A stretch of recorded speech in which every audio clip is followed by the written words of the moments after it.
Hi everyone! I am collaborating with Arrtx once again. They reached out to me and sent me one of their products to review for you guys and give my feedback. I want to make it very clear that I am not being paid to blindly compliment these. In fact, I was asked to give critique, so I will be as honest as possible. This is the set I will be testing. These are acrylic markers, but they are different from the ones I've already tried. They have more liquidy ink, a new ink flow mechanism, and better color performance and coverage. The packaging is, as always, really pretty. There's some basic information on the front, more detailed information in the back. The lid comes off, there's a little thank you card inside, and this comes out to reveal the rest of the markers. There are 36 colors, and I'll talk more in detail about them in a bit. Now I want to compare these markers to the other ones I have, also from Arrtx. Visually they all look very different. This is a standard marker, I would say. Simple, cute, it doesn't need pumping or shaking before use, these are ready to go. I really like the texture on these. I feel like they have better coverage than these ones, but once they are dry, you can't really do much about that. This one is from the Simp Tap set. These are very different, both visually and functionally. With these, you have to shake and pump them before use. The instructions are printed on the marker. There's a little window so you can see how much paint is left. I like these a lot too. I think they will last longer than these ones, since once they get dry you can just pump them and recharge them. But the texture on them is a little worse in my opinion. They tend to be a little bit streaky. I'm assuming it's because the paint is a lot more liquidy in them, and it's personal preference, but sometimes I get tired of repeatedly pumping these. And now here's the new marker. Visually they remind me of Sharpies. Functionally they're kind of in the middle of the other two. You only need to shake them before use, but honestly they worked pretty well right out of the box without shaking. To check how much paint is left, you can either look through these little flower windows or unscrew this and take it out. A little nitpick, this unscrews really easily. Some of my markers were already partially unscrewed before I even used them, and while I was drawing and fidgeting with it a little bit, it also unscrewed. But it's not that serious. Again, just a nitpick. There seems to be a lot of paint in these, so I think they will last a pretty long time. All of these markers have brush tips, but I feel more in control with the new ones. I think it's their size. They feel very comfortable in my hand. Now, let's talk about colors. There are 36 colors in the set, and here comes my first critique. There is no beige color that could work for light skin. The closest shade is literally just light pink. There are a few brown shades that can work for darker skin colors, though I could really use a darker brown too.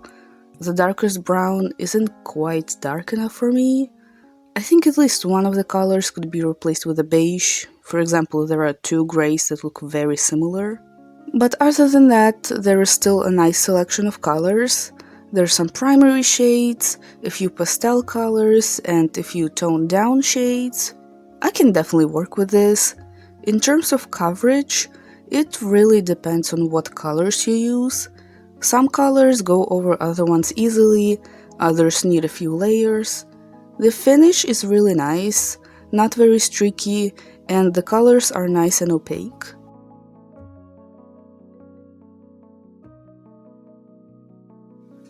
For this video, I will be coloring this Chapel Roan sketch I did.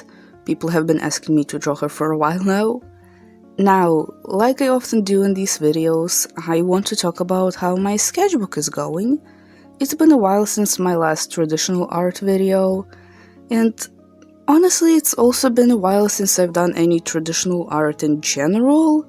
I don't know what it is, I just got the worst traditional art block I've ever had, I think. I always get it right after making sketchbook tours, but it lasts maybe 2 weeks at most. This time it's so much worse, and I'm not sure why. I kinda know why. First, I got the usual post sketchbook tour art block, then I was just busy and didn't really feel like drawing in my sketchbook. Then I was moving and settling in our new place. Now I don't have a lot of room for my stuff at all. All my stuff is literally in bags and boxes under my bed until we can move to a bigger apartment. I'm a very messy person already, even when my stuff is semi-organized, but now it just makes me not want to draw really, just so I don't have to make any extra mess. But at least it just applies to traditional art. I've actually been pumping out so much digital art, and I feel like I've been improving a lot. I'm also doing Cringetober right now, and I'm definitely making a video on that. Maybe even after this one, so keep your eyes peeled. Another reason why my traditional art slowed down is that I just don't feel as creative when it comes to it. I'm still fighting that stupid I have to make something new and cool feeling. Looking back at my older sketchbooks makes me feel like I'm less creative now. And to be fair, there are a lot of cool ideas in those sketchbooks. They used to be a lot messier, and some of them were more like scrapbooks. And now my sketchbooks are definitely more artistic, if you know what I mean. And that's not a bad thing. I guess I'm just way too critical towards myself and still need to work on that. But honestly, getting to try out new supplies helps me a lot. I've been playing around with these markers for a couple days now. I also have watched a couple movies and found some new media to get inspired by. One of the movies I watched is Jennifer's Body, very late to the party, I know, and made a couple drawings based on it that I'm really proud of. I don't know if that can help you if you have art block. Everyone is different, but it usually works for me. But honestly, I've never been that stuck on a sketchbook, even before I started sharing my art online. Usually I'm done with the sketchbook in a couple months, but something about this one is just...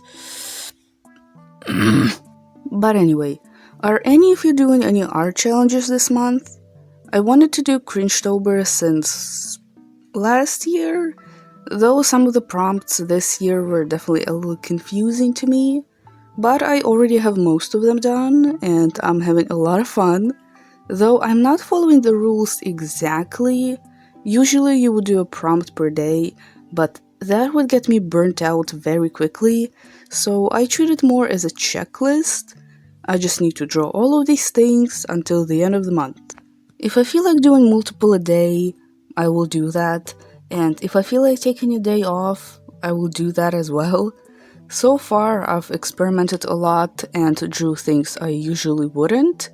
I've already done a couple short comics, an animation, even gave attention to my warmed up OCs.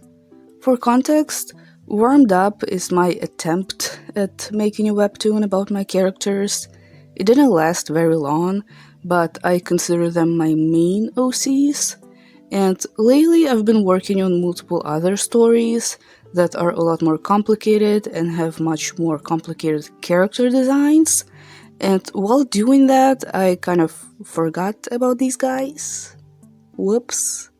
I've also been experimenting with my coloring and composition. Hopefully I can apply that to my traditional art too. I know a lot of you want the second part of the sketchbook tour. Trust me, I do too. But I don't want to rush myself and make mediocre art just to get the video out, you know? So I'm sorry for how long it's taken me, but also please be patient. As a treat, I'll show you some pages I've done recently. Yeah. Yeah. Isn't that cool? Anyway, let's talk about the drawing. I had to use a few markers from other sets, specifically the beige and dark browns. I tried to go for a simpler coloring style. I accidentally did that with this Ada 1 drawing. I love how simplified it looks, but you can still make out all the details. I don't think I quite achieved that here, but the end result still looks good, I think. The thing with acrylic markers is you really have to trust the process. There's a lot of layering involved, and it looks bad for about 90% of the process until you start adding the details. On top of that, I was trying to recreate the shadows and stuff from my reference. It's not a one-to-one recreation, more so the general idea. I really enjoyed coloring her clothes. The fabric on the photo is very interesting. I tried to recreate that with solid blocks of color, then later went over that with color pencils to smooth it out just a bit. I noticed that these markers take a little longer to dry compared to other ones. That's neither here nor there, just an observation. The finish on them is really nice, they go on paper smoothly, but some of them are a bit streaky. It's not noticeable on smaller areas, but if you're coloring, let's say, a background, it's pretty visible. But in my experience, some colors are more streaky than others. Doing another layer fixes it pretty easily though. For example, that happened when I was coloring the background for this. After I finished filming, I actually went over the page one more time to smooth it out. To be fair though, it could also be that I was coloring too fast, but anyway. I also used glitter and metallic pens in some areas. I love when there's shiny accents on the drawing. It's definitely a big benefit of traditional art for me. You can make something look shiny digitally through rendering, but on paper and in person it just hits different. After I was done with the markers, I grabbed my pencils, also from Arrtx by the way, and I have a video on them as well, just saying, and added some extra details that I couldn't do with markers. Some blushing, smoothing things out, tiny details. For the eyes and lips, I used a liner, also from Arrtx. I was very nervous when doing that because these smudge so easily. I added little highlights in the eyes with a white marker. Speaking of which, I feel like this white marker is a little bit too sheer for my liking. I had to do a couple layers on the eyes to make it more noticeable. Then in the background I wanted to add flowers, and the marker didn't work for me at all. I wanted it to be really crisp and opaque, so I just ended up using actual acrylic and a small brush. So that's another critique I have, but I have to say that other very light colors from the set work well, so I'm not sure what's the difference here. Anyway, I think in the end the drawing came together really well. I had to do a few adjustments off camera. Hope you like this drawing too, and thank you Arrtx for sending me these products. I've been using their products ever since my first collab with them. I feel like they brought my traditional art to another level, genuinely. The links to them will be in the description, along with some discount codes, wink wink. Thank you so much for watching, hope you enjoyed it. My last few videos were pretty long and complicated to edit, so it feels nice to take a little step back and do something more chill. Check out my other socials, they'll be on the screen and in the description. Stay safe and I'll see you in another video. Bye!